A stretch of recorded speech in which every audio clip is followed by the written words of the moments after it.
할렐루야. 오늘 우리 에녹 성가대 추위를 그냥 확 날리는 뜨겁고 은혜스러운 귀한 찬송이었습니다. 자, 오늘 에스라 1장 1절부터 4절까지 말씀을 통해 예루살렘을 향해 올라가는 한 해라는 제목으로 함께 은혜를 나누고자 합니다. 자, 2016년 힘차게 1월 1일 신년 예배를 통해 출발했습니다.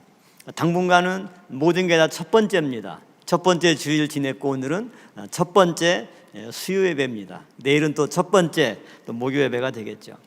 자, 2026년 또 한 해를 우리가 맞이하고 준비하면서 우리 사회 목사님 기도하신 대로 신년 예배 드리면서 각자 또 결심한 것들 또 마음에 작정한 것들이 있는 줄로 믿습니다.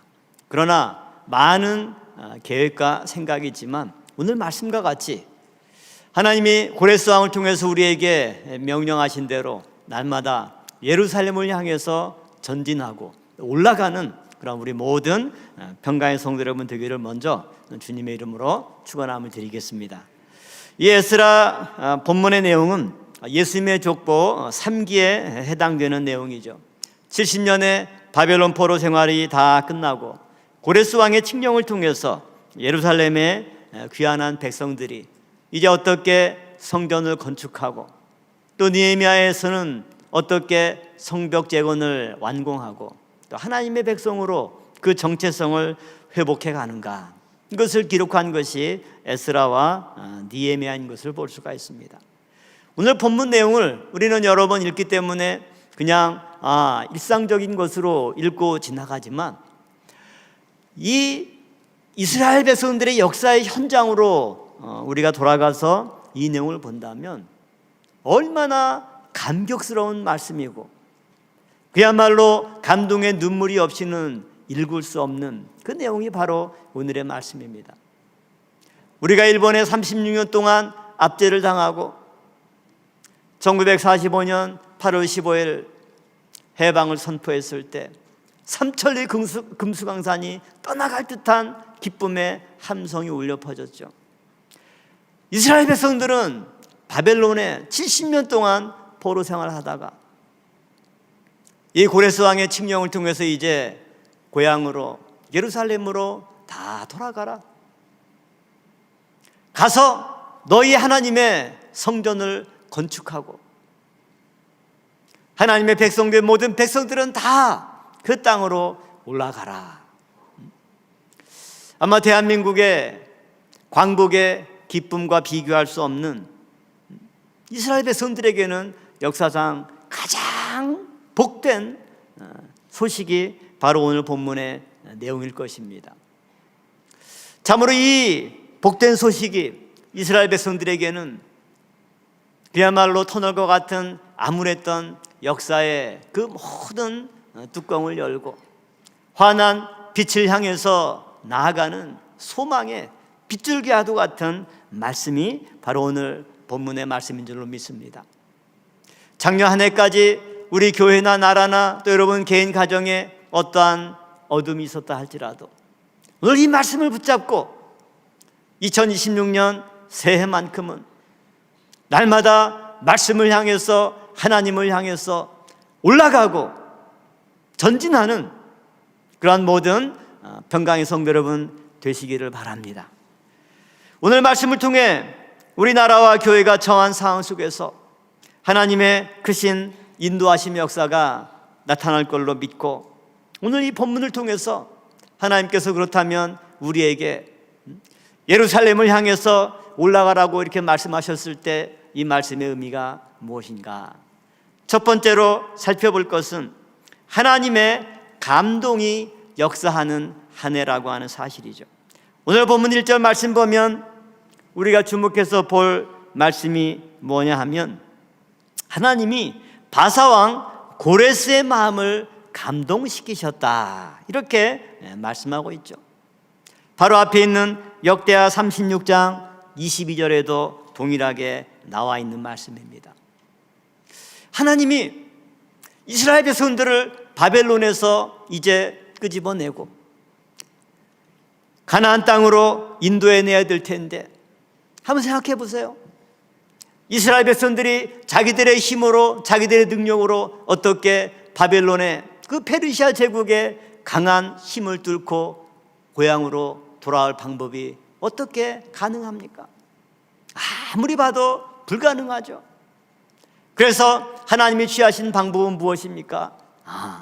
이 일을 해결할 사람이 누군가? 바벨론의 장관 10명, 지금으로 치면 도지사 100명을 하나님이 사용한다 할지라도 이스라엘 백성을 돌려보낼 방법이 없습니다. 딱 한 사람, 바사의 왕 한 사람의 마음만 바뀌면 이 모든 것이 가능하기에 하나님은 바사 왕 고레스의 마음을 감동시키셨습니다. 이사야 46장 11절 말씀 보면 이사야 선지자는 그 바사 왕 고레스를 내가 동방에서 부른 독수리다 이렇게 표현하고 있죠. 바로 하나님의 모략을 이룰 사람을 내가 불렀다 이렇게 표현하고 있는 것입니다. 이처럼 하나님은 고레스 왕을 준비시켜서 그 마음을 감동시킬 때 사람의 생각이 바뀌고 마음이 바뀌면 어제까지만 해도 100% 불가능했던 것이 오늘 되면 어때요? 그냥 너무 쉽게 가능한 겁니다. 포로를 끌고 와서 우리나라에서 일도 시키고 노역을 시켜야지 그게 우리나라한테 이익이 돼. 그렇게 해서 70년 동안이나 통치했는데 갑자기 하나님이 고레스 왕의 마음을 감동시키니까 이렇게 압제하다가 또 반란을 일으키고 시끄럽게 하면 나라가 더 어려울 텐데 종교의 자유도 주고 각자 고향 자기 나라에 돌아가서 잘 살게 하면 더 충성하겠지. 이런 마음 하나 바꿔주니까 고레스 왕의 마음이 바뀐 거예요. 오늘 본문에 보면 하나님이 왜 고레스 왕의 마음을 바꾸셨느냐? 예레미야의 입으로 하신 말씀을 응하게 하시려고. 하나님 예레미야를 통해서 어떤 말씀을 주셨습니까? 70년의 기한이 차면 이스라엘 백성들이 포로지에서 해방될 것이다. 그 말씀은 이미 선포했습니다. 그런데 그 말씀을 어떻게 성취할 겁니까? 사람의 힘으로 불가능하죠. 여기에 하나님의 놀라운 방법이 있죠. 너무나 쉽습니다. 어떻게 하면 돼요? 고레스 왕의 마음을 감동시키시니까, 이 한 사람의 마음 바꾸니까 모든 것이 다 해결되고 말았던 거죠. 2026년 고레스 왕의 마음을 감동시키신 하나님께서 오늘 이 자리에 참석한 우리 성도 한 사람 한 사람의 마음을 감동시켜 줄 줄로 믿습니다. 대통령의 마음을 감동시키며 하나님의 구속사의 말씀의 뜻을 이룰 키를 쥐고 있는 한 사람의 마음을 감동시키며 그가 이방 사람이라 할지라도 하나님을 몰랐던 사람이라 할지라도 하나님의 뜻에 부합할 때 하나님은 그를 내가 예비한 독수리다, 나의 모략을 이룰 사람이다 이렇게 말씀하고 있습니다. 2026년에도 여전히 교회는 어려움을 겪고 있습니다. 오늘 또 추운 날씨에 교회를 방비하느라 또 얼마나 많은 수고를 했습니까? 여러 가지 법적인 송사, 교회가 처한 상황 어느 것 하나도 쉽게 해결될 그런 내용들이 없습니다. 우리의 힘으로가 아니라 하나님께서 이 모든 문제를 해결할 한 사람 한 사람을 감동시킴으로 말미암아 올 한 해 교회가 승리하고 말씀이 열방을 향해 더 힘있게 뻗어가는 원년이 될 줄로 믿습니다. 작은 첫 번째로 하나님이 감동케 하시면 큰 산이 평지가 된다는 것을 알 수가 있습니다. 그러므로 하나님의 감동이 중요한 거죠. 스가랴 4장 6절과 7절 말씀 보면 우리가 잘 아는 내용이 나옵니다. 이는 힘으로 되지 아니하고 능으로 되지 아니하고. 교회 봉사하는 거죠. 내 힘으로 내 능력으로 이 일 내가 얼마나 잘하는지 한번 내가 본때를 보여줄게. 나보다 일 잘한 사람 있어? 천만의 말씀입니다. 교회 직분자들은, 교회에서 우리가 봉사하는 것은 나의 의지, 나의 힘, 나의 능력이 아니라 오직 하나님의 감동하시는 은혜 분량대로 봉사하는 것, 이것이 교회인 거죠. 그러므로 하나님께서 말씀하시기를 이는 힘으로 되지 아니하며 능으로 되지 아니하고 오직 나의 신으로 되느니라. 이스라엘 백성들의 보로 귀환도 이스라엘 백성들의 힘과 능력으로 된 것이 아니라 하나님의 신으로 고레스 왕의 마음을 감동시키실 때 이루어진 하나님의 구속의 역사였습니다. 올 한 해 2026년 이러한 하나님의 놀라운 성령의 역사가 우리 모든 성도들을 감동시키시고 하나님의 구속사의 뜻을 이루는데 도움이 되는 한 사람 한 사람의 마음을 뜨겁게 감동시켜주는 역사가 있을 줄로 믿습니다. 그러한 감동의 역사가 있을 때 어떤 일이 일어났습니까? 스가랴 4장 7절 말씀 보면 큰 산아 내가 무엇이냐? 내가 스룹바벨 앞에서 평지가 되리라. 스룹바벨이 자기의 힘으로 능으로 해결하려 할 때 자기 앞에 있는 큰 산과 같은 장애물 감히 어떻게 해결하지 못했던 거죠. 그러나 하나님이 감동하심의 역사를 허락해 줄 때 그 큰 산도 순식간에 평지로 바꾸고 말았습니다. 올 한 해 혹시 여러분의 앞길을 가로막고 있는 큰 산과 같은 장애물들이 있습니까? 질병이 여러분을 가로막고 있습니까? 물질이 여러분을 가로막고 있습니까? 아니면 그동안 친했던 친구가 여러분에게 큰 산이 되어서 여러분의 앞길을 가로막고 있습니까? 어떤 큰 산이든지 하나님께서 우리의 마음을 감동시켜 주실 때 그 모든 큰 산들이 평지로 바뀌는 복된 역사가 있을 줄로 믿습니다. 하나님의 능력을 함께할 때 이스라엘 백성들 앞을 가로막고 있던 홍해 바다도 그 밑에 바닷길이 열리면서 마치 큰 산이 평지화되는 것과 같은 그러한 은혜 역사가 있었던 거죠. 작은 두 번째로는 하나님의 권능이 나를 힘있게 감동시키신다. 바로 에스겔 선지자가 말씀했던 내용입니다. 에스겔 3장 14절과 15절 말씀 보면 주의 신이 나를 들어 올려 데리고 가시는데 내가 근심하고 분한 마음으로 행하니. 에스겔 선지자의 마음 상태가 어땠어요? 근심하고 분한 마음으로 행했다. 저는 이걸 보면서 우리 평강제일교회 교인들의 마음을 에스겔 선지자가 정확하게 표현해 주고 있어요. 교회를 볼 때 한편으로 너무나 근심이 많죠. 한편으로 어때요? 저놈들 저것들 봐라. 분한 마음이 또 충만해. 근심하고 분한 마음. 지금 어떻게 보면 우리 교회가 처한 상황, 그러므로 교회에 충성하는 사람들의 마음에 느끼는 두 가지 감정이 바로 이겁니다. 그러나 사실은 성도의 마음은 아니죠. 우리가 모든 근심, 걱정, 염려 맡길 때 평안해야 되는데 에스겔 선지자가 이스라엘이 처한 상황을 보니까 마음의 평안이 잃어버린 거죠. 근심이 앞섰습니다. 그러다 보니까 한편으로 어떻습니까? 분한 마음이 드는 거죠. 하나님께서 그러한 에스겔 선지자의 마음을 보면서 선지자가 근심하고 분한 마음을 있는데 어떻게 하나님의 말씀을 제대로 은혜스럽게 백성들에게 전할 수가 있겠습니까? 그래서 하나님은 에스겔 선지자에게 어떻게 역사했습니까? 여호와의 권능이 힘있게 나를 감동하시더라. 그냥 적당히 감동해서는 에스겔 선지자가 자기의 사명을 제대로 감당할 수가 없는 거예요. 그래서 근심과 분한 마음이 있는 에스겔 선지자에게 하나님은 힘있게 그 선지자를 감동시키셨습니다. 오늘 여러분들 에스겔 선지자와 같이 근심이 있습니까? 또는 분한 마음이 있습니까? 염려하지 마세요. 하나님의 권능이 힘있게 나를 감동시켜 주신다는 것을 믿으시길 바랍니다.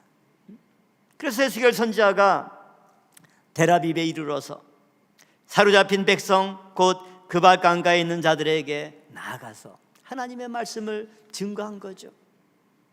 마른 뼈와 같은 이스라엘의 영적인 상황, 그러나 그 마른 뼈들에 살이 붙고 근육이 붙어서 부활의 소망을 증거했습니다. 에스겔 성전, 하늘에 있는 성전을 바라보면서 소망 가운데 영원히 무너지지 않고 하나님과 영원히 함께 갈 성전의 비전을 증거했습니다. 그곳이 델아비브입니다. 이스라엘 백성들은 에스겔 선지자가 델아비브에서 하나님의 감동으로 힘있게 말씀을 증거하고 다시 한번 하나님의 말씀으로 위로를 받은 그 은혜를 기억하고 팔레스타인 땅에 다시 나라를 건설하고 또 나라를 세우다 보면 수도를 어디로 정할까 이렇게 하잖아요. 그 수도의 이름을 뭐로 정했습니까? 텔아비브라고 정했죠. 트럼프 정권 이후에 이스라엘의 수도가 예루살렘으로 옮겼지만 아직 국제법상으로는 이스라엘의 수도가 텔아비브입니다. 이 텔아비브의 성경식 히브리식 표현에 나와 있는 게 델아비브예요. 델아비브. 왜 이스라엘 사람들이 페르시아에 있는 그 지명을 이스라엘 그 지역의 지명으로 삼고 그곳을 수도로 삼았을까? 그곳은 하나님이 에스겔 선지자를 힘있게 감동시켜서 우리 조상들이 가장 힘들고 어려운 포로 생활할 때 마른 뼈가 살아나는 부활의 말씀, 그 놀라운 소망을 주셨던 장소가 텔아비브이다. 그러므로 우리가 이 땅에 세운 이 지역, 그 수도의 이름을 우리가 텔아비브로 하고 하나님께서 그때와 같은 감동의 역사를 주기를 바라는 마음으로 나라를 건국하고 수도의 그 장소를 텔아비브로 명명한 거죠. 오늘 이와 같은 하나님의 강력한 감동의 역사가 우리에게 임할 줄로 믿습니다. 또한 작은 세 번째로 보면 하나님이 감동케 하신 사람이 치리하는 역사에 대해서 말씀하고 있죠. 창세기 41장 38절부터 40절 말씀 보면 애굽의 바로는 요셉을 향해서 뭐라고 칭찬하고 있습니까? 바로가 그 신하들에게 이르되 이와 같이 하나님의 신이 감동한 사람을 우리가 어찌 얻을 수 있으리요? 한마디로 요셉의 별명이 뭡니까? 하나님의 신에 감동한 사람이다. 그러니까 바로가 요셉의 그 모습에 너무나 반한 거예요. 그러면서 그 뒤에 보면 뭐라고 말씀하고 있습니까? 너와 같이 명철하고 지혜 있는 자가 없도다. 너는 내 집을 치리하라. 너는 내 집을 치리하라. 이 얼마나 요셉에게 놀라운 축복의 말씀입니까? 큰 회사가 있는데 회장님이 보다 보니까 어떤 사원 중에 너무나 충성스럽게 지혜롭게 일하는 직원이 있어요. 다 보더니 저 친구를 내가 우리 회사의 최고 경영자로 삼아주겠구나. 불러서 당신이 내 회사를 맡아서 경영해 주시오. 얼마나 놀라운 은혜입니까? 하나님은 이처럼 당신의 신에 감동한 사람에게 나라를 맡기십니다. 하나님의 신에 감동한 사람에게 기업을 맡기고 교회를 맡기고 직분을 맡기는 하나님이신 줄로 믿습니다. 2026년에는 또 6월 달에 중요한 선거가 있죠. 각 지방자치단체장을 선출하는 선거가 있습니다. 그 모든 선거에서 많은 후보들이 나오지만 하나님의 신에 감동한 사람에게 그 지역을 맡기는 은혜 역사가 있게 해달라고 기도하시는 저와 여러분들이 되어야 될 줄로 믿습니다. 우리 대한민국을 생각할 때 요셉처럼 하나님의 신에 감동한 사람에게 하나님이 네가 대한민국을 좀 맡아서 치리해라 이렇게 말씀할 때 이 나라가 얼마나 축복된 나라가 되겠습니까? 2026년 새해를 맞아서 각 기관장들, 각 교구의 구역장과 직분자들 하나님이 또 새로 임명해 주셨습니다. 하나님이 내 양무리를 쳐라. 내가 세운 이 교회를 너희들이 잘 돌보거라. 바로 우리에게 귀한 직분을 맡겨주셨습니다. 그 직분자에게 필요한 자질 무엇입니까? 다른 어떤 것도 필요 없고 오늘 요셉과 같이 내가 과연 하나님의 감동하심을 입고 이 직분을 감당하는가? 아니면 내 생각, 내 의지대로 나를 드러내기 위해서 하는가?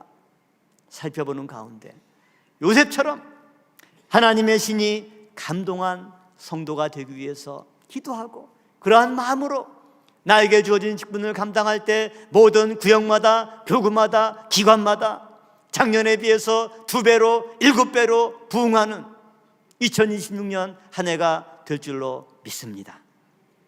큰 두 번째로, 예루살렘을 향해 날마다 올라가는 한 해. 오늘 말씀의 제목이지만 이대지로 이 말씀을 잡았습니다. 고레스 왕은 단순히 포로 귀환령, 해방령을 선포한 것이 아니라 분명히 이스라엘 백성을 향해서 뭐라고 말씀하고 있습니까? 너희는 다 예루살렘으로 올라가라. 역대하 마지막 36장 23절 말씀 보면 무릇 그 백성된 자는 다 올라갈지어다. 왜 하나님은 고레스 왕을 통해서 이스라엘 백성들을 예루살렘으로 다 올라가라 이렇게 말씀하고 있을까요? 예루살렘으로 올라가지 않고 페르시아 땅에 남아서 거기에 정착해서 살려고 하는 사람들이 많이 있는 것을 하나님이 아셨기 때문에 다 올라가라 이렇게 말씀하고 있는 겁니다. 우리는 바벨론 포로의 3차에 걸친 포로 과정과 또 3차에 걸친 포로 귀환의 과정을 보면 뭘 발견할 수 있습니까? 바벨론에 간 사람보다 예루살렘으로 돌아온 사람이 많습니까? 적습니까? 훨씬 적죠. 바벨론 포로 과정을 보면 1차 때는 다니엘을 포함한 왕족과 귀족들이 끌려갔죠. 2차 때는 나라의 권세자들과 용사 7,000명, 방백과 백성들 1만 명, 공장과 대장장이 1,000명이 끌려갔죠. 마지막 3차 때는 예루살렘을 함락시키고 빈천한 자들만 남겨두고 대부분의 백성들을 다 끌고 갔습니다. 그래서 왕하 25장 11절 12절에 잘 나와 있죠. 성중에 남아있는 백성과 바벨론 왕에게 항복한 자와 무리에 남은 자는 시위대장과 느부사라단이 다 사로잡아가고, 그러니까 마지막 3차 때는 빈천한 자만 남겨놓고 다 끌고 간 거예요. 그런데 포로 귀환의 과정을 보면 1차 때 49,897명, 5만 명도 오지 않았어요. 2차 때는 훨씬 적어서 1,775명, 3차 때는 그 숫자도 기록되어 있지 않습니다. 끌려간 사람의 수보다 예루살렘에 다시 올라온 사람의 수는 현저하게 적어요. 더구나 70년 동안 포로 생활하면서 거기서 출생한 인구 수까지 생각해 보면 훨씬 귀한 자의 수가 적은 것을 알 수가 있죠. 그들은 왜 예루살렘으로 올라오지 않았습니까? 그들이 볼 때 70년 살다 보니까 아이고 여기가 이제 내 제2의 고향이야. 70년 고생하면서 부모 때부터 이제 겨우 좀 산업 기반도 좀 닦고 장사도 좀 잘 되고 그러는데 예루살렘으로 가봤자 폐허밖에 안 남은 땅, 거기서 다시 맨 땅에 새로 시작하려고? 아유, 그냥 당신이나 가시고 우리 집안은 여기에 남겠습니다. 그런 사람들이 많이 있었기 때문에, 그리고 그렇게 되면 그들이 장차 어떠한 운명을 맞이할지 하나님은 아시기 때문에 고레스 왕을 통해서 너희는 다 올라가라 이렇게 말씀한 거죠. 예루살렘으로 올라가지 않고 페르시아에 남은 자들은 어떤 운명을 맞이하게 되었습니까? 작은 첫 번째로 보면 왕후 에스더 시대 하만에 의해서 하마터면 남은 유대인들이 몰살될 위기에 처하기도 했었죠. 에스더 7장 4절 말씀 보면 나와 내 민족이 팔려서 죽임과 도륙함과 진멸함을 당하게 되었나이다. 1차 때 다 올라갔으면 이런 위험도 없었죠. 에스더가 왕으로 있을 때 바로 아하수에로 왕 때 하만의 계략에 의해서 자칫 페르시아에 있는 모든 유다인들이 몰살될 그러한 위기에 처하게 되었던 거죠. 에스더 8장 5절 말씀도 보면 하만이 왕의 각 도에 있는 유다인을 멸하려고 꾀하고 쓴 조서를 취소하소서. 그 조서를 써서 각도에 있는 유다인들을 다 죽이려고 했어요. 근데 그 당시 팔레스타인의 도가 몇 개냐? 에스더 8장 9절 말씀 보면 인도로부터 구스까지의 127도, 127도니까 지금 미국도 주가 50개 주잖아요. 근데 페르시아는 얼마나 넓었는지 127개의 주에 유다인들이 다 흩어져 있는 것을 보면 수많은 사람들이 포로로 끌려가고 70년 살면서 또 자식을 낳고 각처에 산지에 있는 많은 유대인들이 있었다는 것을 알 수가 있죠. 그들이 예루살렘으로 올라가지 않을 때 자칫 멸절될 위기에 처해 있었고, 이것이 하나님의 하나의 경고였죠. 그 이후에 어떻게 되었습니까? 페르시아 사산 왕국이 로마와 겨루다가 국력이 약해지고 결국 AD 651년에 이슬람 세력에게 멸망당하고 맙니다. 지금의 이란 땅이죠. 그러므로 페르시아에 남아있는 유다인들은 그들의 신앙도 다 잃어버렸습니다. 하나님을 믿는 믿음도 다 빼앗겨 버렸죠. 민족적인 정체성도 다 상실하고 현재 동화돼서 지금은 그 흔적조차 남아있지 않게 되었던 거죠. 우리는 이러한 역사를 이미 아브라함 시대 때 목격했었죠. 하나님이 아브라함과 또 그 아버지 데라를 통해서 갈대아 우르를 떠나서 가나안 땅으로 가라 명령했습니다. 아버지 데라가 자녀들을 이끌고 가나안 땅으로 가려고 하는데 아브라함과 또 먼저 죽은 하란의 아들 롯을 데리고 떠났습니다. 나머지 아들 하나 나홀은 가나안으로 이주하는 하나님의 이 명령의 역사, 구속의 역사에 동참하지 않았죠. 창세기 24장 10절 말씀 보면 나중에 아브라함이 이삭의 며느리가 아니라 자기의 며느리죠. 이삭의 부인을 얻기 위해서 종을 보내는데 어디로 보냈습니까? 메소포타미아로 가서 나홀의 성에 이르러. 메소포타미아, 지금의 이라크 땅이죠. 여기에 이미 나홀은 자기의 이름을 딴 성을 건설하고 있었죠. 이걸 볼 때 나홀은 이미 세상적으로 너무나 잘 나가는 사람이었습니다. 크게 성공한 사람입니다. 그렇기 때문에 아버지 데라나 또 형 아브라함이 야 나오라, 하나님이 이렇게 말씀하셨는데 우리가 이거 다 내려놓고 하나님이 말씀하신 그곳으로 떠나자. 나홀이 버티는 거죠. 아니 아버님, 내가 이거 어떻게 해서 이룬 사업인데 이걸 왜 내려놓고 알지도 못하는 그런 가나안 땅으로 왜 떠납니까? 형님이나 아버님이나 떠나시고 전역에서 사업 크게 일궈서 필요하면 제가 많이 후원하고 도와드릴게요. 거기에 남아 있었습니다. 지금 어떻게 됐습니까? 갈대아 우르를 떠난 아브라함과 그 후손들은 지금의 가나안 땅에 또 유럽과 미국과 전 세계에 흩어져서 하나님의 믿음을 지키고 또 신앙의 자유를 찾아서 살아갈 수 있었지만 그곳에 남아있던 나홀의 후예들은 어떻게 되었습니까? 지금의 이라크의 현실을 보면 알 수가 있죠. 페르시아에 남아있던 이스라엘 백성들처럼 나홀의 후예들 지금 흔적조차 없이 사라져버리고 말았던 거죠. 반면에 고레스 왕의 칙령을 듣고 예루살렘에 올라간 사람들은 어떻게 되었습니까? 성전을 건축하고 하나님의 백성의 지위를 회복했죠.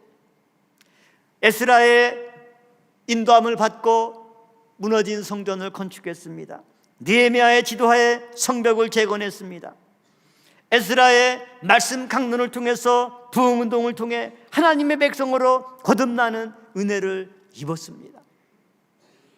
참으로 그들이 기쁜 마음, 설레이는 마음으로 예루살렘에 돌아왔지만 그들이 맞이한 현실은 어떻게 보면 땅에 주저앉아 통곡할 수밖에 없는 거죠. 무너진 성전, 황폐화된 모든 토지들, 성벽 다 무너져서 짐승들이 들락거리는 현실을 볼 때 얼마나 통곡하고 한탄할 일입니까? 그러나 그들은 주저앉지 않았고 하나님의 백성으로서 예배를 회복하기 위해서 예배 장소인 성전을 가장 먼저 건축하고 성벽도 재건해서 성 안에 사람들이 안전히 거할 수 있는 조치를 하고 말씀의 강론을 통해서 하나님이 우리를 인도하셨구나. 다시금 말씀에 따라 유월절 절기를 지키면서 한편으로는 기쁨의 눈물을 흘리고 한편으로 하나님의 감동하심을 입고 모든 백성들이 하나 되어서 새롭게 출발하는 놀라운 은혜를 허락한 것, 이것이 고레스 왕의 명령을 듣고 예루살렘에 올라온 사람들에게 주신 하나님의 은혜입니다. 마지막 때에도 미가 선지하는 미가 4장 2절 말씀 볼 때, 오라 우리가 여호와의 산에 올라가서 야곱의 하나님의 전에 이르자, 이렇게 모든 열방들이 말하고 그 예루살렘을 향해서 올라간다고 말씀하고 있습니다. 2026년 우리가 그동안 나태하고 주저앉았던 모든 신앙의 나태함을 떨쳐버리고 벌떡 일어서서 고레스 왕의 명령이 하나님의 명령인 줄 알고 날마다 신령한 예루살렘을 향해서 올라가는 그런 복된 신앙의 삶을 사는 성도 여러분 되기를 주님의 이름으로 축원합니다. 그 세 번째로는 열방이 협력하며 돕는 한 해. 오늘 본문 말씀 볼 때 고레스 왕은 단순히 이스라엘 백성들에게 이제 너희 고향으로 가도 좋다, 이 자유만 허락한 것이 아닙니다. 본문 4절에 보면 무릇 그 남아있는 백성이 어느 곳에 우거하였든지 그곳 사람들이 마땅히 은과 금과 기타 물건과 짐승으로 도와주고, 사람들이 다 도와준 거예요. 이 물질 가지고 가서 너희 하나님께 예배드릴 성전 짓는데 보태 써라. 이 얼마나 놀라운 역사입니까? 그러므로 우리는 이스라엘 백성들의 역사를 보면 열왕의 시기는 점점 타락하고 점점 이스라엘 역사가 후퇴하는 그러한 암흑기였죠. 다윗 왕을 통해서 건설한 이스라엘 백성들의 그 찬란했던 역사가 점점점 분열되고 점점점 부패하고 점점점 타락하는 가운데 나라가 망하고 포로 생활을 하고 말았습니다. 모든 백성들이 절망에 빠질 때 하나님은 그 절망 속에서 희망의 빛을 보내주셨죠. 여고냐 왕은 바벨론에 끌려가서 37년간이나 옥살이를 했지만 바벨론 왕 에일므로닥이 37년 만에 여고냐 왕을 감옥에서 꺼내서 그동안 고생했지, 이제 밥도 나랑 같이 먹자, 왕의 식탁에서 함께 식사할 수 있는 그런 놀라운 은혜를 베풀어 주셨죠. 오늘 본문의 주인공인 고레스 왕은 어떻습니까? 하나님의 백성들에게 귀환할 수 있도록 도왔고 그 백성들은 은과 금과 기타 물건과 짐승으로 도와서 그들이 황폐화된 예루살렘에 가서 새롭게 재기할 수 있는 발판을 만들어 주었습니다. 아닥사스다 왕은 느헤미야를 도와서 성벽 재건 사역을 할 수 있도록 통행증과 또 필요한 모든 물자를 제공했죠. 에스더 시대 아수에로 왕은 에스더의 청을 들어서 유다인들을 구하고 대신 하만을 벌하는 그러한 도움을 주었습니다. 에스라와 느헤미야 시대 이스라엘 백성들의 돕는 손길 협조가 없이는 어떻게 성전을 재건하고 성벽을 재건할 수가 있겠습니까? 에스라와 느헤미야에게도 하나님은 이스라엘 백성들을 감동시켜서 그 전 역사에, 성벽 재건 역사에 합심해서 협력할 수 있도록 은혜를 주셔서 그 모든 역사를 다 마무리할 수가 있었습니다. 출애굽 당시에도 출애굽기 12장 36절 말씀 보면 430년간이나 종살이했던 그 땅에서 나올 때 이스라엘 백성들이 구하는 대로 애굽 사람들이 그 모든 물품을 다 주었다, 이렇게 말씀하고 있죠. 또 오늘 본문 에스라 1장 6절 말씀에 봐도 그 사면 사람들이 은그릇과 황금과 기타 물건과 짐승과 보물로 돕고 그 외에도 예물을 즐거이 드렸더라. 이렇게 말씀하고 있습니다. 이 얼마나 놀라운 하나님의 은혜입니까? 고레스 왕의 마음을 감동시켜서 이스라엘 백성들로는 상상할 수 없는 엄청난 축복의 칙령을 발표하고, 더 나아가서 백성들이 다 도와서 이렇게 은그릇, 황금, 짐승, 보물, 그런 걸로 다 이스라엘 백성들을 도와줬습니다. 2026년 이런 도움의 역사가 우리 평강제일교회 강력하게 역사할 줄로 믿습니다. 우리 힘만으로 하기 힘들잖아요. 그러나 하나님이 감동시켜 주시면 이처럼 우리와 아무 상관없는 이방 사람들의 마음에 은혜를 줘서, 아니 여러분 같으면 뭐 이렇게 귀한 거 다 꺼내서 모르는 사람 주겠어요? 불가능하잖아요. 그러나 은그릇, 황금, 기타 물건, 짐승, 보물, 그런 걸로 도왔다, 이렇게 분명히 에스라 1장 6절에 말씀하고 있는 겁니다. 이러한 도움의 역사, 이방의 왕과 이방 백성들을 통해서 하나님의 백성을 돕게 하시는 하나님의 감동의 역사, 2026년 우리 평강제일교회 여러분의 가정에 역시 그러한 귀한 은혜가 임할 줄로 믿습니다. 시편 118편 6절과 7절 말씀 보면, 여호와는 내 편이시라 내게 두려움이 없나니 사람이 내게 어찌할꼬, 여호와께서 내 편이 되사 나를 돕는 자 중에 계시니. 하나님은 어디에 계십니까? 나를 돕는 자 중에 계셨다, 이렇게 분명히 시편 기자가 고백하고 있습니다. 고레스 왕이 이스라엘을 도울 때 하나님은 고레스 왕 가운데 함께 계셨고, 페르시아 사람들이 이스라엘 백성을 도울 때 애굽 사람들이 이스라엘 백성들에게 각종 은금 패물을 주며 도울 때 하나님은 당신의 백성을 돕는 자 중에 함께 계셨다. 바꿔 말하면 하나님이 그들과 함께하고 그들의 마음에 감동을 주시니까 그들이 하나님의 백성들을 도우신 겁니다. 2026년 우리를 돕는 자 가운데 하나님이 함께 하실 줄로 믿습니다. 하나님의 도우심으로 교회가 처한 모든 어려움들이 해결되고, 여러분들이 오랜 동안 기도했던 그 모든 기도의 문제들이 응답받고 해결되는 복된 26년 한 해가 될 줄로 믿습니다. 결론적으로 예루살렘으로 올라가라, 이 말씀은 절망 가운데서도 성도를 일으키시는 하나님의 사랑의 음성입니다. 한번 생각해 보세요.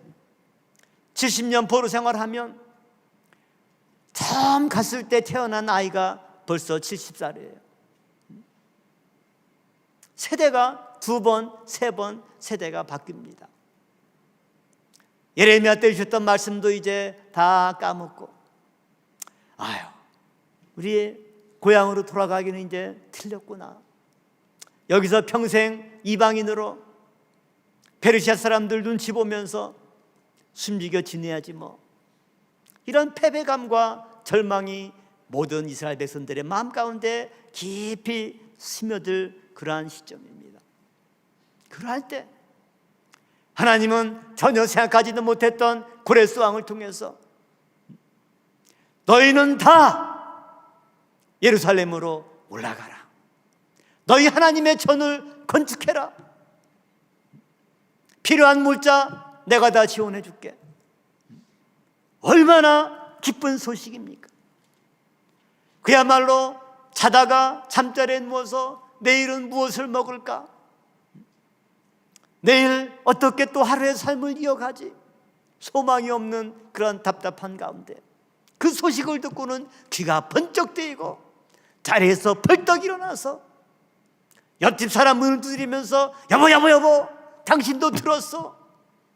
드디어 우리가 이제 고향으로 돌아갈 수 있게 되었어.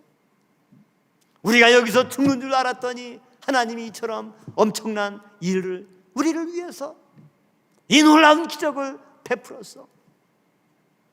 페르시아에 있던 이스라엘 백성들이 얼마나 힘이 솟았겠습니까? 얼마나 기뻤겠습니까?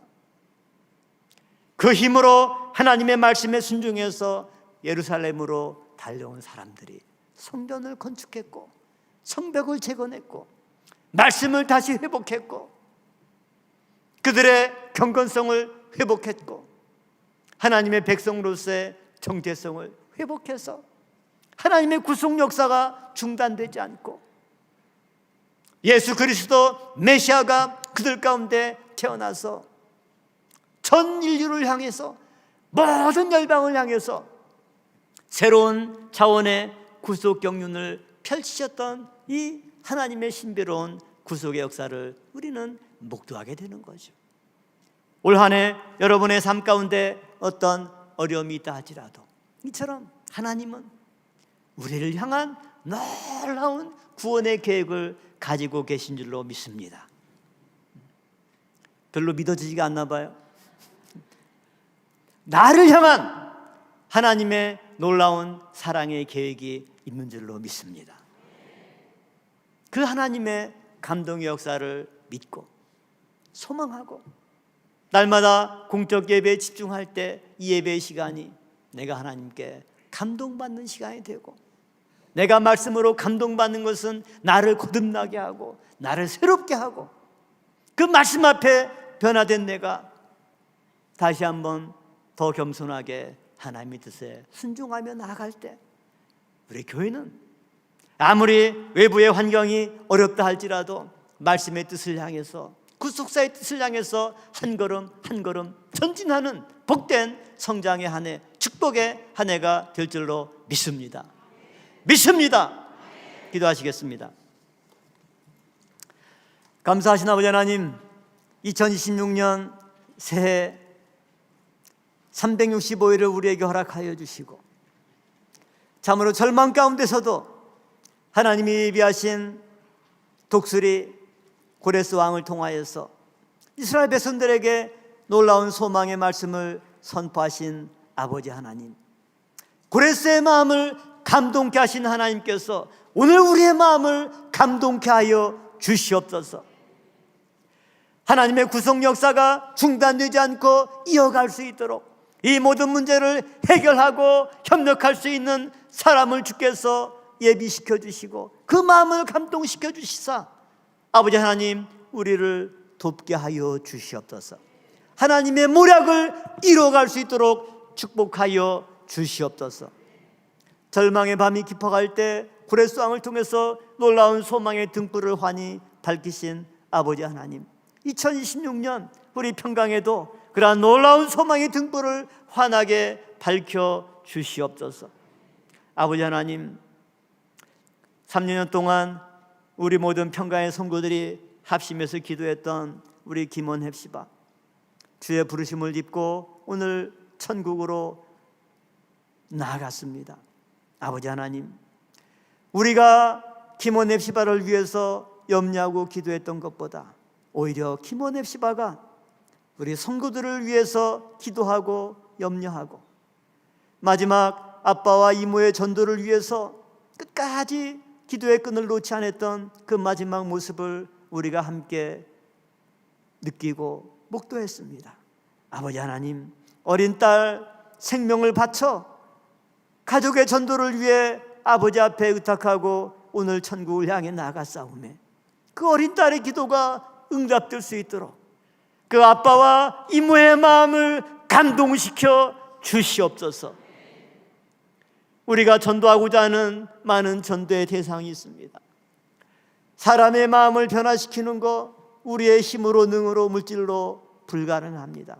오직 아버지께서 한 번만 그 마음을 감동시키시면 고레스 왕과 같이 하나님의 모략을 이루는 일꾼으로 바뀔 줄로 믿사오매 그러한 감동의 역사가 나타나는 복된 한 해가 되게 인도하여 주시옵소서. 저희들 모든 신앙의 나태함을 떨쳐버리고 모든 것 내려놓고 말씀을 따라서 날마다 신령한 예루살렘을 향해서 올라가는 신앙의 한 해가 되게 인도하여 주시옵소서. 될 줄로 믿사오며 예수님의 이름으로 감사 기도 올려 싸움나이다. 아멘. 귀하신 말씀